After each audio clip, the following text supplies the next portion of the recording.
ಆಕಾಶವಾಣಿ ಧಾರವಾಡ. ಕಾರ್ಯಕ್ರಮ ಸಾಹಿತ್ಯ ಸೌರಭ.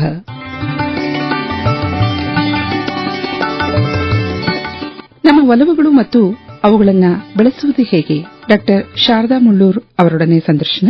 ಅವರನ್ನು ಸಂದರ್ಶಿಸುತ್ತಾರೆ ಶರಣಬಸವ ಚೋಳೀನ್.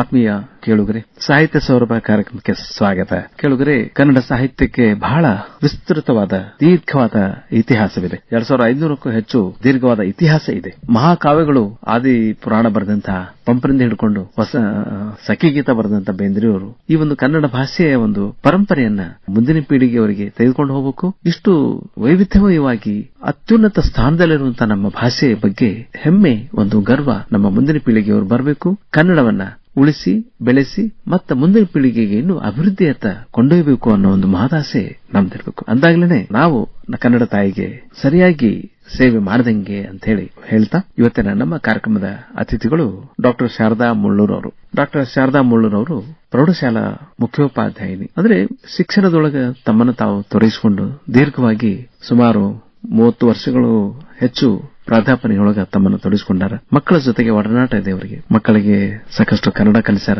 ಬೇರೆ ಬೇರೆ ಭಾಷೆ ಬೋಧನೆಯನ್ನು ಕೂಡ ಮಾಡ್ತಾ ಬಂದಿದ್ದಾರೆ.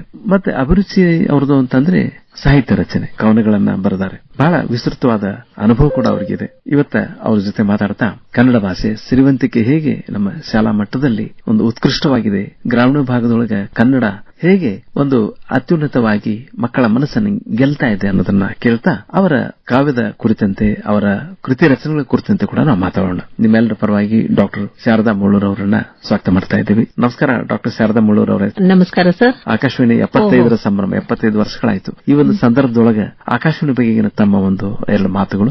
ನಾವು ಪ್ರಾಥಮಿಕ ಶಾಲೆಯಲ್ಲಿ ಇದ್ದಾಗಿಂದ ಈ ಆಕಾಶವಾಣಿಯ ಸುದ್ದಿಗಳನ್ನ ಕೇಳ್ತಾ ಇರಬಹುದು, ಚಿತ್ರಗೀತೆಗಳನ್ನ ಕೇಳುವುದಿರಬಹುದು. ಮುಂಜಾನೆ ನಮಗ ನಮ್ ತಂದೆಯವರು ನಶಿಕ್ನಾಗ ಹೇಳುದು ಅವಾಗೆಲ್ಲಾ ಹಿರಿಯರ ಪದ್ಧತಿ. ಅದ್ ಹೆಂಗ್ ಗೊತ್ತಾಗ್ತಿತ್ತಂದ್ರ ತಾಯಿ ಚಾ ಕಿಟ್ಟಿದ್ದು ವಾಸನೆ ಬರ್ತಿತ್ತು, ಯಾಕಂದ್ರೆ ಒಲಿ ಮೇಲೆ ಚಾ ಮಾಡ್ತಿದ್ರು. ಆಮೇಲೆ ತಂದಿ ರೇಡಿಯೋ ಹಚ್ತಿರ್ತಿದ್ರು. ಆ ಧ್ವನಿ ಇವತ್ತಿಗೂ ನಮಗ ನಮ್ಮನೆ ಹಬ್ಬಿಸ್ತಿತ್ತು. ಆ ನಾದ ನಮ್ಗ ಬೆಳಕನ್ನ ತರ್ತಾ ಇತ್ತು. ಆ ಮುಂಜಾನೆ ಮಲ್ಲಿಕಾರ್ಜುನ್ ಮನ್ಸೂರ್ ಅವರ ಅಕ್ಕ ಕೇಳವ್ವ ನಾನೊಂದ ಕನಸ ಕಂಡೆ, ಇಂತ ಅನೇಕ ತರದ ವಚನಗಳು ನಮ್ಮ ಕಿವಿ ಮೇಲೆ ತಾನಾಗೆ ಬೀಳ್ತಿದ್ವು. ಹಂಗಾಗಿ ನಾವು ಒಂದು 50 ವಚನ ಕಂಠಪಾಠ ಹೇಳ್ತಿದ್ವಿ. ಅದ್ರೊಳಗ ನಮಗೇನಂದ್ರೆ ಆಕಾಶವಾಣಿ ಪಾತ್ರ ಐತಿ. ಮುಂದೆ ನಾವು ಪ್ರೈಮರಿ ಒಳಗೆ ಬಂದಾಗ ನಮ್ಗೆ ಕಂಠಪಾಠ ಸ್ಪರ್ಧೆ ಇದ್ರ ಅಲ್ಲಿ ಭಾಗವಹಿಸಿ ಮುಂದಾಳಾಗ್ತಿದ್ವಿ. ಅಂದ್ರೆ ಆಕಾಶವಾಣಿಯ ಸಂಪರ್ಕ ನಮ್ಮನ್ನ ಭಾಷಾ ವೈವಿಧ್ಯತೆಯನ್ನು ಕಲಿಸ್ತು. ನಿಮ್ಮಲ್ಲಿ ಈ ಆಕಾಶವಾಣಿಯಲ್ಲಿ ಬರ್ತಕ್ಕಂತ ಸಂಸ್ಕೃತದ ವಾರ್ತೆಗಳು ಅದನ್ನ ಬೈಪಟ್ ಮಾಡಿ ಅದರಂಗ ಹೇಳಿ ಸಂಸ್ಕೃತ ಬರಂಗ ಆಕ್ಟ್ ಮಾಡ್ತಿದ್ವಿ. ಆಮೇಲೆ ಹಿಂದಿ ಭಾಷೆ ಅಂದ್ರೆ ಏನು ಅನ್ನೋದನ್ನು ಇದ ಕಲಿಸ್ತಿತ್ತು. ನೆಹರು ಆದಿಯಾಗಿ ಅನೇಕ ನಾಯಕರ ಧ್ವನಿಗಳನ್ನು ಗುರುತಿಸುವುದನ್ನ ನಾವು ಆಕಾಶವಾಣಿ ಮೂಲಕನ ಕಲ್ಕೊಂಡಿವಿ. ಮತ್ತೆ ಇನ್ನೊಂದು ವಿಷಾದದ ಸುದ್ದಿಗಳನ್ನ ಹೇಳ್ಬೇಕಂದ್ರ, ಯಾರೇ ತೀರ್ಕೊಂಡಾಗ ಆ ತೀರ್ಕೊಂಡಿದ್ದಕ್ಕ ಕಣ್ಣೀರ್ ತರಿಸಿದನು ನಿಮ್ಮ ಆಕಾಶವಾಣಿನ.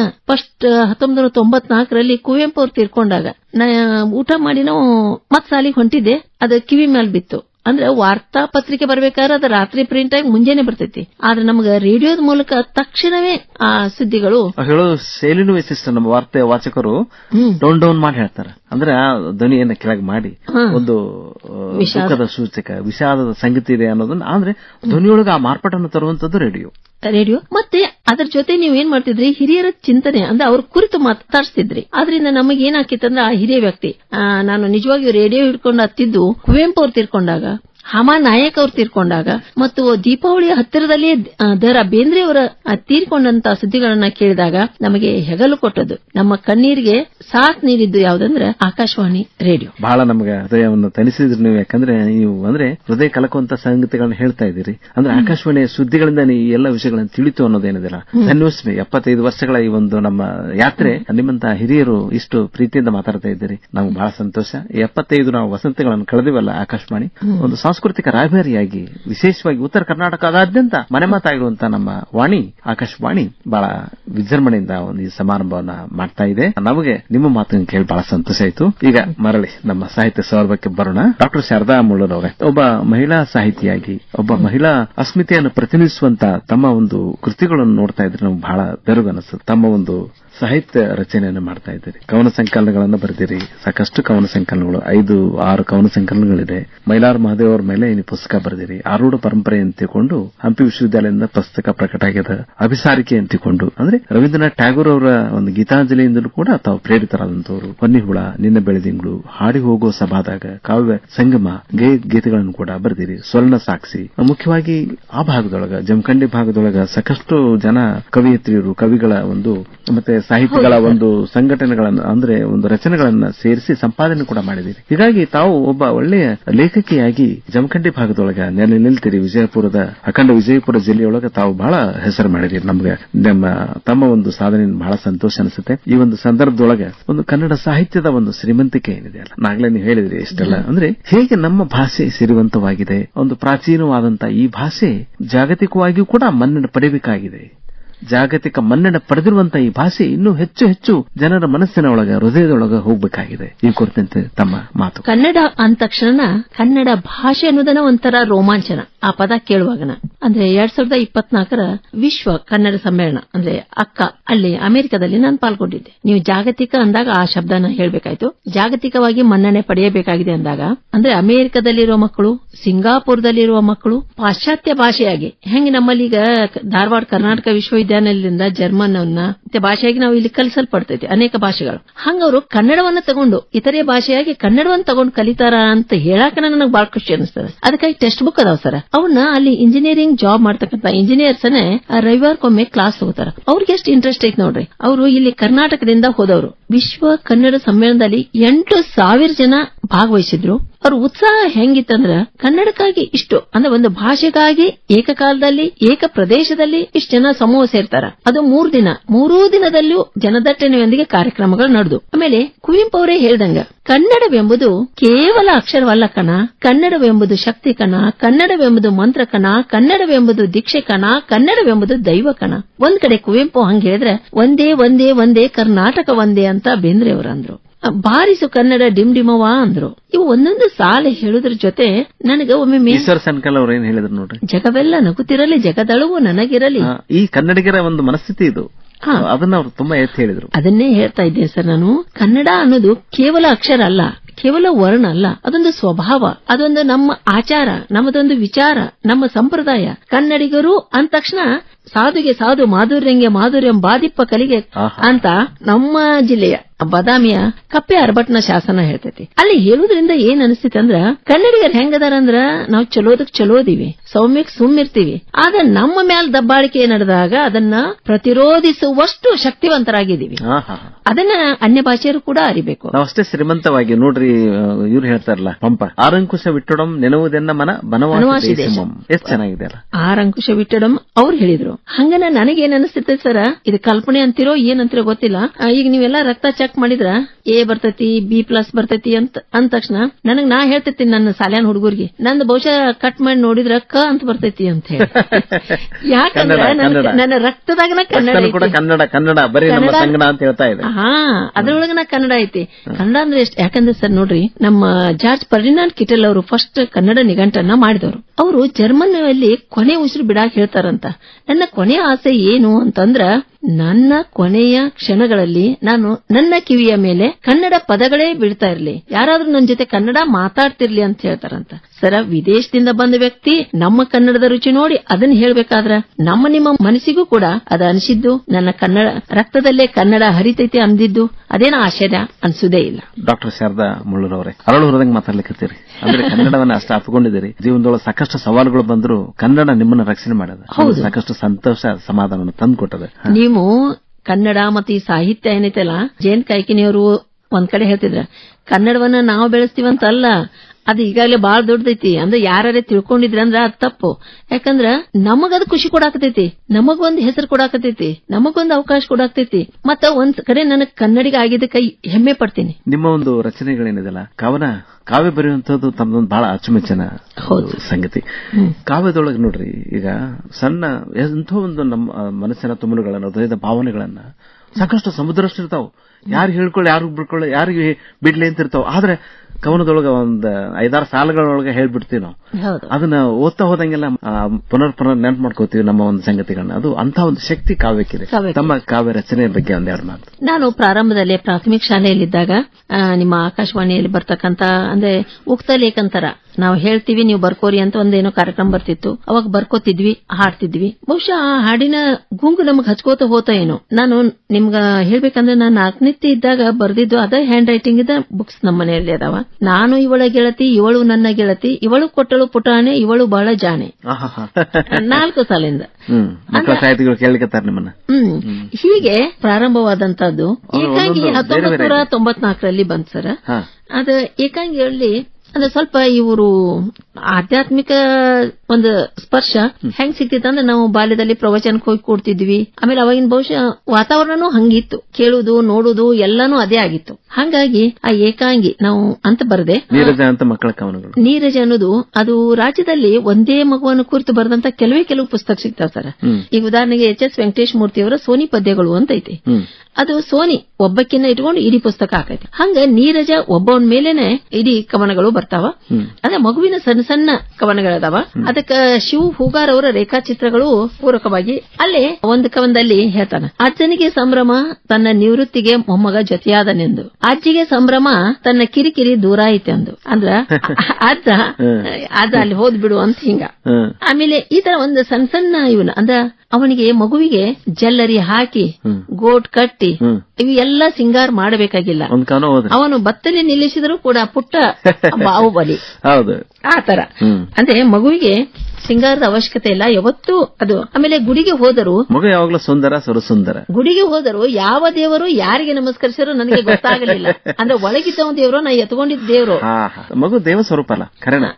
ಮುಗ್ಧತೆ ಅನ್ನೋದೇನು ನಾವು ಯಾವಾಗ್ಲೂ ಉಳಿಸ್ಕೊಂಡ್ವಿ ಅಂದ್ರೆ ಆ ಮಗುತನವನ್ನು ಯಾವಾಗ್ಲೂ ಉಳಿಸ್ಕೊಳ್ಬೇಕಂತ ಅದಕ್ಕೆ ಹೇಳ್ತಾರೆ. ಅಂದ್ರೆ ಆ ಮುಗ್ಧತೆ ಅನ್ನೋದು ಅಂದ್ರೆ ನಾವು ಎಲ್ಲರನ್ನೂ ಒಳಗೊಳ್ಳಬೇಕು, ಎಲ್ಲರ ಜೊತೆಗೆ ನಾವು ಪ್ರೀತಿಯಿಂದ ಇರಬೇಕು. ಗಾಂಧಿ ಹೇಳಿದ್ರಲ್ರಿ, ನನಗೆ ಯಾರಿಗೂ ವೈರಿಗಳಿಲ್ಲ, ನಾ ಯಾರಿಗೂ ವೈರಿ ಅಲ್ಲ ಅಂದ್ರು. ಅಜಾತ ಶತ್ರು ಆಗಿರ್ಬೇಕು. ಅದು ಮಗು ಹಂಗೆ ಅಲ್ಲ. ಮಗು ನೀವು ಕೊಲೆಗಡಕ ಎತ್ಕೊಂಡ್ರು ಮಗು ನಗ್ತಾ ಇರ್ತದೆ, ಹೌದಲ್ಲ? ನೀವ್ ಎತ್ಕೊಂಡ್ರು, ತಾಯಿ ಎತ್ಕೊಂಡ್ರು ನಗ್ತಾ ಇರ್ತದೆ. ಅದಕ್ಕೆ ನಾ ಅಂತಿದ್ದೆ, ಅಂದ್ರೆ ಮಗು ಬಂದ ಮೇಲೆ ಇಲ್ಲಿ ಎಲ್ಲ ಪಕ್ಷಗಳು ಒಂದಾಗುತ್ತವೆ. ಅರಿವೆ ಕತ್ತರಿಸಿ, ಹೊಲಿಗೆ ಹಾಕಿ, ಕಸೂತಿ ಮಾಡಿ, ಗೋಟ್ ಕಟ್ಟಿ, ಜಾಲರಿ ಸೇರಿಸಿ, ಜಲ್ಲರಿ ಹರಿವಿ ಏನೆಲ್ಲ ಕಸರತ್ತು ಮಾಡುವುದೇಕೆ? ನಮ್ಮ ನೀರಜನನ್ನ ಸೀರೆಯ ತುಂಡಿನಲ್ಲಿ ಸುತ್ತಿ ಹಿಡಿದರು ಅಪ್ಪಟ ಬಾಲಶಿವ.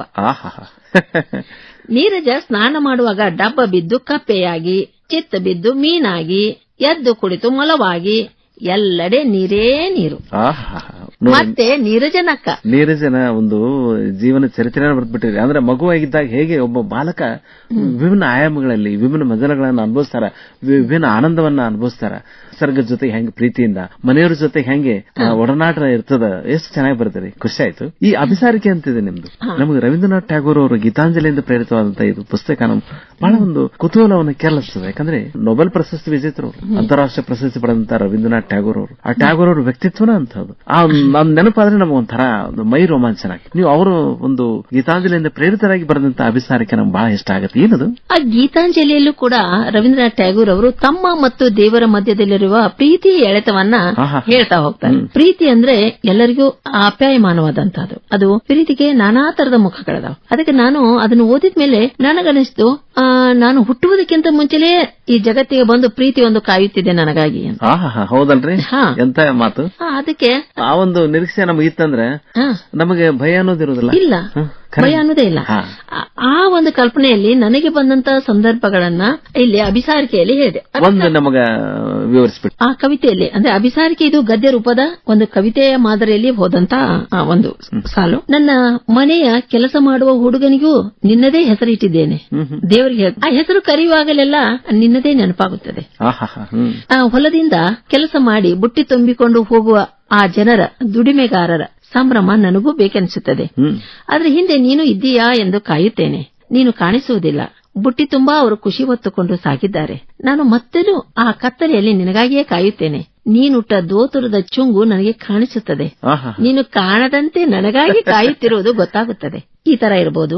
ಅದು ಎಷ್ಟು ಮೌಲಿಕವಾಗಿದೆ ನೋಡ್ರಿ. ಅಂದ್ರೆ ಅದಕ್ಕೆ ನೋಡ್ರಿ, ನೀವು ಈ ತರ ದೊಡ್ಡವರು ಅಂದ್ರೆ ಏನಂತಾರಲ್ಲ, ಹೂವಿನ ಕೂಡ ನಾರು ಸ್ವರ್ಗಕ್ಕೆ ಹೋತಂತ.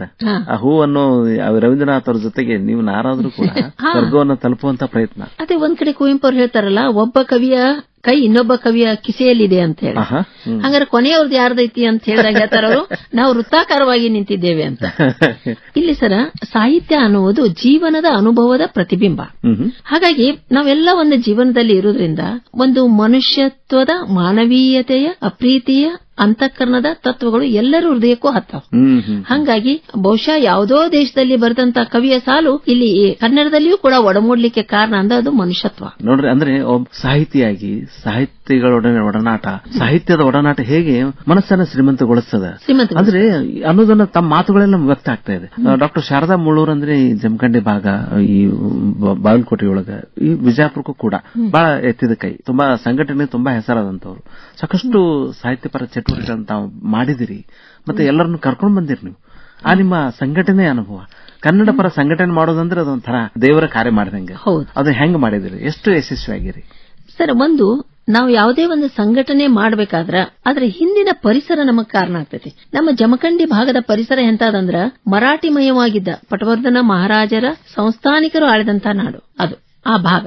ಮತ್ತೆ ಇತ್ತಾಗ ನೋಡಿದ್ರ ಮುದೋಳ ಅಲ್ಲಿ ಗೋರ್ಪಡೆ ಸಂಸ್ಥಾನದವರು ಇದ್ರು. ಇಲ್ಲಿ ಏನಾಗಿತ್ತಂದ್ರೆ ಸಾಂಗ್ಲಿ ಮಿರಜ್ ಹತ್ತಿರವಾಗಿರ್ತಕ್ಕಂಥ ನಮ್ಮ ಜಮಖಂಡಿ ಭಾಗ ಮರಾಠಿಮಯವಾಗಿದ್ದ ಸಮಯದಲ್ಲಿ ಕೂಡ ಅಲ್ಲಿನ ಕನ್ನಡ ಪರ ಹೋರಾಟಗಾರರು ಬಾಬುರೆಡ್ಡಿ ತುಂಗಳರು ಇರಬಹುದು, ಸಿದ್ದು ನ್ಯಾಮಗೌಡರು ಇರಬಹುದು, ಆಮೇಲೆ GS ಬಾಗಲಕೋಟ್ ಅವರು ಇರಬಹುದು, ಇವರ ಆದಿಯಾಗಿ ಒಂದು ಹಿರಿಯರ ಪಡೆ ಐತೆ ಸರ್. ಅದ್ರ ಗುಂಟನ ಮುಂದೆ ಬಂದು ಜನಸಮೂಹ ಏನೈತೆ ಅಂದ್ರೆ ಸಾಹಿತ್ಯಿಕ ವಾತಾವರಣ ಕಲ್ಪಿಸಿಕೊಂಡವರು. ಅಲ್ಲಿ ಕನ್ನಡ ಸಂಘ ಅಂತ ಹೇಳಿ 50 ವರ್ಷ ಸರ್ ಕಟ್ಟಿ. ಆ ಕನ್ನಡ ಸಂಘಕ್ಕೆ ಬೇಂದ್ರೆಯವರ ಆದಿಯಾಗಿ ಎಲ್ಲಾ ಸಾಹಿತಿಗಳು ಹಿರಿಯ ಶಿವರಾಮ್ ಕಾರಂತ್ ಅವರು ಬಂದ್ ಹೋಗ್ಯಾರ. ಅಂದ್ರೆ ಈ ವಾತಾವರಣ ಏನ್ ಮಾಡ್ತದೆ, ಬಂದ್ ಹೋಗ್ಯಾರ ಅಂದ್ರ ಒಮ್ಮೆ ಏನ್ ಅನಿಸ್ತೈತಿ ಅಂದ್ರೆ ಅವತ್ತು ಒಂದು ಕಾಲಘಟ್ಟ 2 ತಾಸು ಅಂತ ಅನಿಸಬಹುದು, ಆದ್ರೆ ಅದೊಂದು ವಾತಾವರಣವನ್ನು ನಿರ್ಮಿಸ್ತೈತಿ. ಹೆಂಗ ಸ್ವಾಮಿ ವಿವೇಕಾನಂದರು ಬಂದ್ ಹೋದಲ್ಲೆಲ್ಲ ಒಂದು ಕಟ್ಟಡಗಳ ನಿರ್ಮಾಣ ಆಗ್ಯಾವ. ಬೆಳಗಾವದಲ್ಲಿ ಗಾಂಧೀಜಿಯವರು ಬಂದ್ ಹೋದಲ್ಲೆಲ್ಲ ಅಲ್ಲಿ ಒಂದು ಕಟ್ಟಡ ನಿರ್ಮಾಣ ಆಗೈತಿ. ಕಾಂಗ್ರೆಸ್ ಅಧಿವೇಶನಕ್ಕೆ ಬಂದಾಗ ಗಂಗೂಬಾಯಿ ಹಾನಗಲ್ ಅವರು ಹಾಡಿದಾಗ ಅದೊಂದು ನಿರ್ಮಾಣ. ಹಂಗ ಈ ಸಾಹಿತಿಗಳು ಬಂದಾಗ ಅದು ವಾತಾವರಣವನ್ನು ನಿರ್ಮಾಣ ಮಾಡಿ ಹೋಗಿರ್ತಾರ.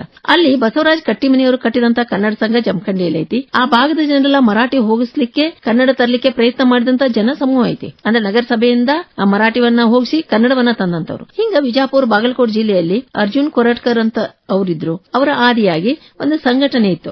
ಅಂದ್ರೆ ನಾ ಏನ್ ಹೇಳ್ತೀನಿ, ಸಂಘಟನೆದು ನಾವು ಒಬ್ಬಕ್ಕೆ ಮಾಡಿದಂತದಾಗುದಿಲ್ಲ, ನಮ್ಮ ಅಷ್ಟೂ ಜನರ ಆ ಪ್ರೇರಣೆಯಿಂದ ಒಬ್ಬರಿಗೊಬ್ಬರ ಮಾಡ್ತಾರೆ. ಮಹಿಳಾ ಅಸ್ಮಿತೆಯನ್ನ ಎತ್ತಿ ತೋರಿಸುವಲ್ಲಿ ಮಹಿಳೆ ಬರ್ಬೇಕಾದ್ರೆ ಸರಿ 2 ಬೇಕಾಗ್ತೈತಿ. ಒಂದೇನಂದ್ರ ಕುಟುಂಬದಿಂದ ಒಂದು ಅಭಿವ್ಯಕ್ತಿಯ ಸ್ವಾತಂತ್ರ್ಯ ಬೇಕು, ಒಂದು ಅವಳಲ್ಲಿ ಒಳಗಿನ ಛಲ ಬೇಕು. ಇವು 2 ಜೊತೆಗೆ ಇನ್ನೊಂದು ನಾನೇ ಬರ್ದಿದ್ದೆ, ಉಟ್ಟ ಸೀರೆಯೇ ಕಾಲ್ ತೊಡಕು ಜಗ್ಗಾಡುತ್ತಿದೆ ಬದುಕು, ಜಗ್ಗುವುದೆಲ್ಲಿಯವರೆಗೆ ಜಿಗಿಯಿಲ್ಲದ ಆಧಾರ.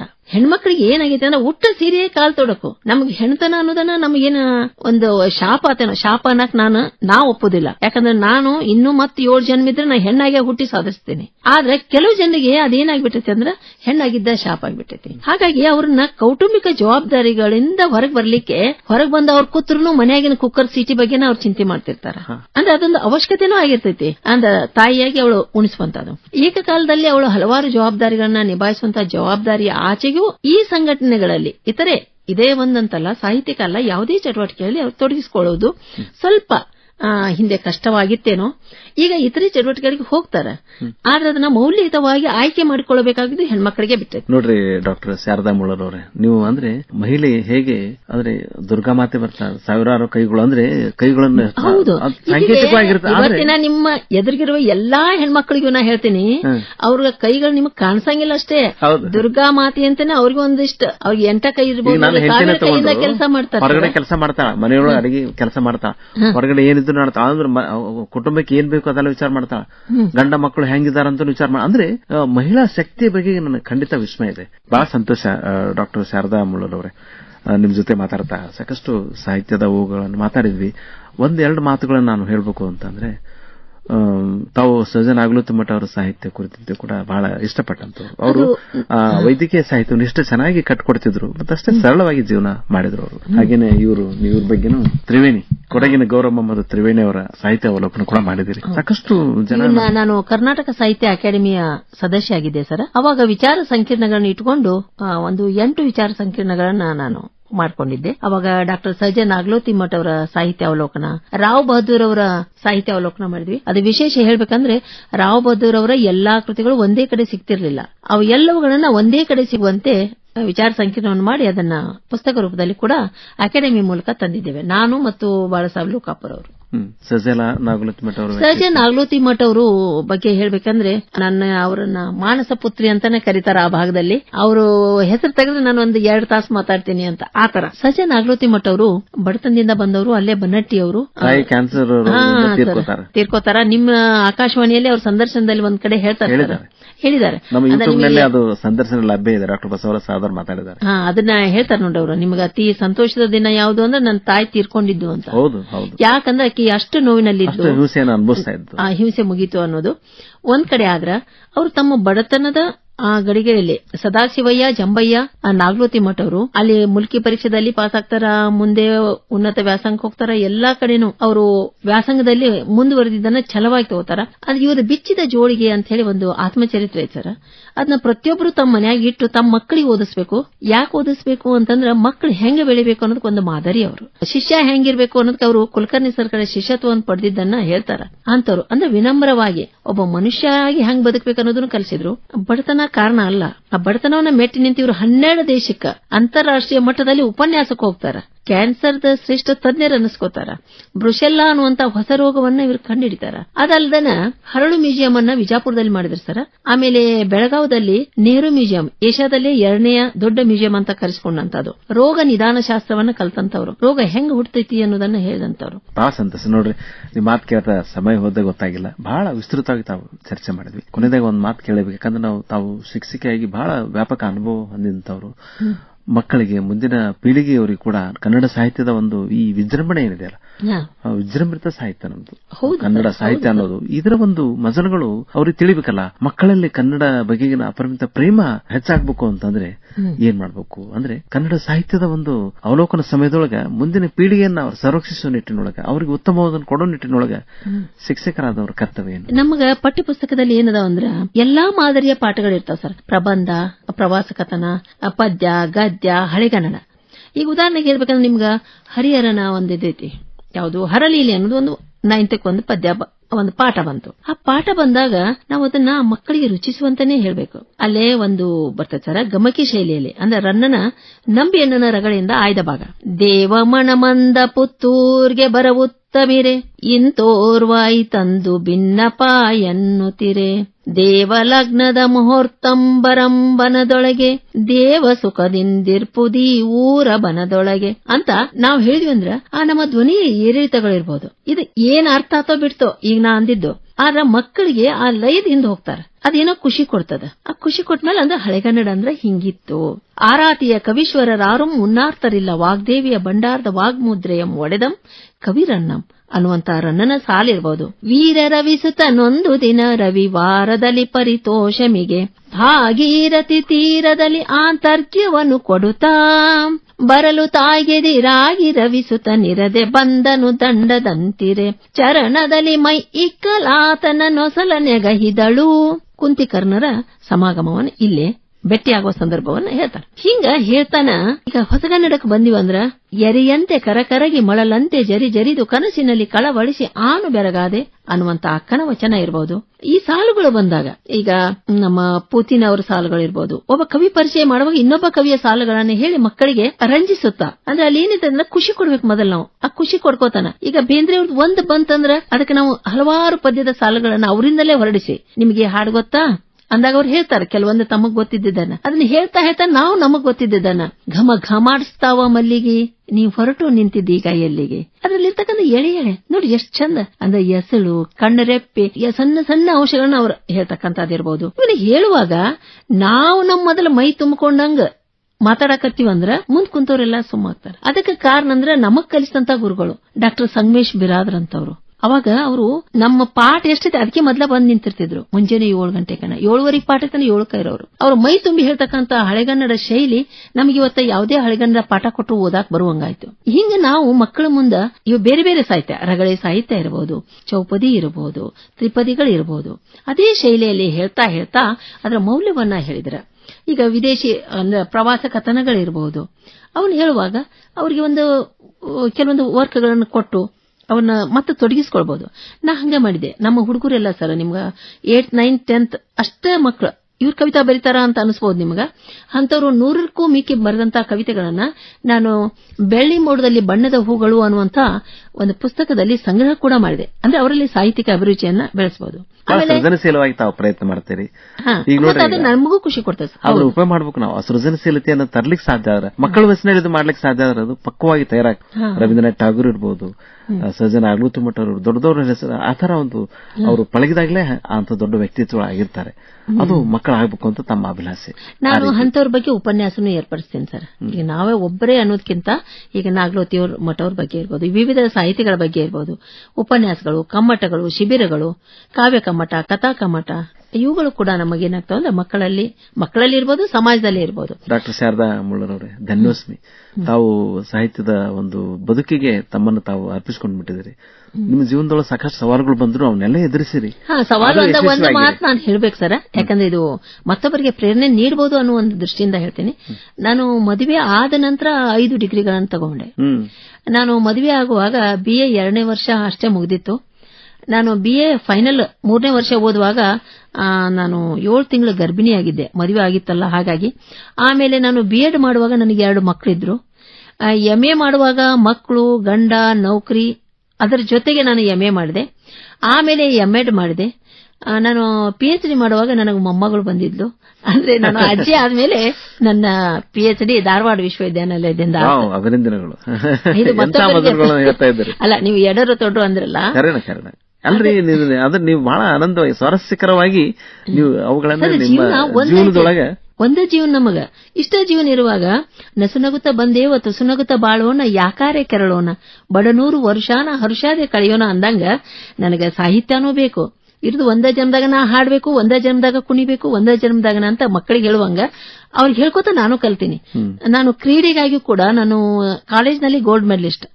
ಆದ್ರೆ ನನ್ನ 55ನೇ ವರ್ಷಕ್ಕೂ ಕೂಡ ನಾನು ರಾಜ್ಯ ಮಟ್ಟದಲ್ಲಿ ಶಿವಮೊಗ್ಗದಲ್ಲಿ ನಡೆದ ರಾಜ್ಯ ಮಟ್ಟದ ಕ್ರೀಡೆಯಲ್ಲಿ ಕೂಡ ಭಾಗವಹಿಸಿದ್ದೆ. ಸಾಹಿತ್ಯ ಸೌರಭ ಇದು ಜೀವನದ ಸೌರಭ ಆಯ್ತು, ಮತ್ತೆ ಜೀವಂತಿಕೆ ತುಂಬಿದ ಸೌರಭ ಆಯ್ತು. ಜೀವನ ಬಿಟ್ಟು ಏನಿದೆ ಸರ್. ಬಹಳ ಸಂತೋಷ ಡಾಕ್ಟರ್ ಶಾರದಾ ಮುಳ್ಳೂರ್ ಅವರೇ. ನನ್ನ ವಿಚಾರಗಳನ್ನ ನನಗೆ ಹಂಚಿಕೊಳ್ಳಿಕ್ಕೆ ತಾವು ಆಕಾಶವಾಣಿ ಮಹಿಳಾ ಲೇಖಕಿಯಾಗಿ ಮತ್ತೆ ಸಂಘಟಕಿಯಾಗಿ, ಹಾಗೇನೆ ಯಶಸ್ವಿ ಶಿಕ್ಷಕಿಯಾಗಿ, ಯಶಸ್ವಿ ಆಡಳಿತಗಾರರಾಗಿ ಬಹಳ ಹೆಸರು ಮಾಡಿದ್ದೀರಿ. ಮತ್ತೆ ತಮ್ಮ ಅನುಭವಗಳನ್ನು ವಿಸ್ತಾರವಾಗಿ ಹಂಚಿಕೊಂಡಿದ್ದೀರಿ. ಮತ್ತೆ ತಮ್ಮ ಕೃತಿಗಳ ಬಗ್ಗೆ ಮಾತಾಡಿದಿರಿ, ಹಿರಿಯರ ಬಗ್ಗೆ ಮಾತಾಡಿದಿರಿ. ಮಾತು ಕೇಳ್ತಕ್ಕಂಥ ಸಮಯದ ಗೊತ್ತಾಗಿಲ್ಲ, ಸಾಕಷ್ಟು ಸಮಯ ಆಗಿದೆ. ನಿಮ್ಮ ಒಂದು ಸಾಧನೆ ಇನ್ನೂ ಯಶಸ್ಸಿನ ಉತ್ತುಂಗವನ್ನು ತಲುಪಲಿ, ಇನ್ನೂ ಹೆಚ್ಚು ಹೆಚ್ಚು ಕೃತಿಗಳನ್ನು ತಾವು ರಚನೆ ಮಾಡಿ ಮತ್ತೆ ಸಾಕಷ್ಟು ಪ್ರೋತ್ಸಾಹ ನೀಡೋ ಮಾತುಗಳಂತ ಹೇಳಿದ್ದೀರಿ. ಮಕ್ಕಳು ತಮ್ಮಿಂದ ಇನ್ನೂ ಹೆಚ್ಚು ಹೆಚ್ಚು ಜನ ತಯಾರಾಗ್ಲಿ, ಕವಯಿತ್ರಿಯರು ತಯಾರಾಗ್ಲಿ, ಶ್ರೀಮಂತವಾದ ಕನ್ನಡ ಪರಂಪರೆ ಉಳಿಸಿ ಬೆಳೆಸಿಕೊಂಡು ಬರ್ಲಿಕ್ಕೆ ತಮ್ಮಂತ ಹಿರಿಯರ ಒಂದು ಅನುಕೂಲ ಅಗತ್ಯತೆ ಬಹಳ ಅದ. ಮತ್ತೆ ಮುಂದಿನ ಪೀಳಿಗೆಯವರಿಗೆ ನಮ್ಮ ಕನ್ನಡ ಸಾಹಿತ್ಯದ ವೈಭವವನ್ನು ನಾವು ಹೇಳಬೇಕು ಅಂತಂದ್ರೆ ಶಿಕ್ಷಕರು ಬೇಕಾಗಿದ್ದಾರೆ ಅಂತ ಹೇಳ್ತಾ ನಮ್ಮೆಲ್ಲ ಆತ್ಮೀಯ ಕೇಳುಗರ ಪರವಾಗಿ ಇಲ್ಲಿವರೆಗೆ ಬಂದು ತಮ್ಮ ಅನಿಸಿಕೆಗಳನ್ನು ಹಂಚಿಕೊಂಡಿದ್ದೀರಿ. ಹೃತ್ಪೂರ್ವಕ ಅಭಿನಂದನೆಗಳು, ಧನ್ಯವಾದಗಳು, ನಮಸ್ಕಾರ. ಎಲ್ಲ ಮಹಿಳೆಯರ ಪರವಾಗಿ ತಮಗೆ ಮತ್ತೊಮ್ಮೆ ನಮಸ್ಕಾರ.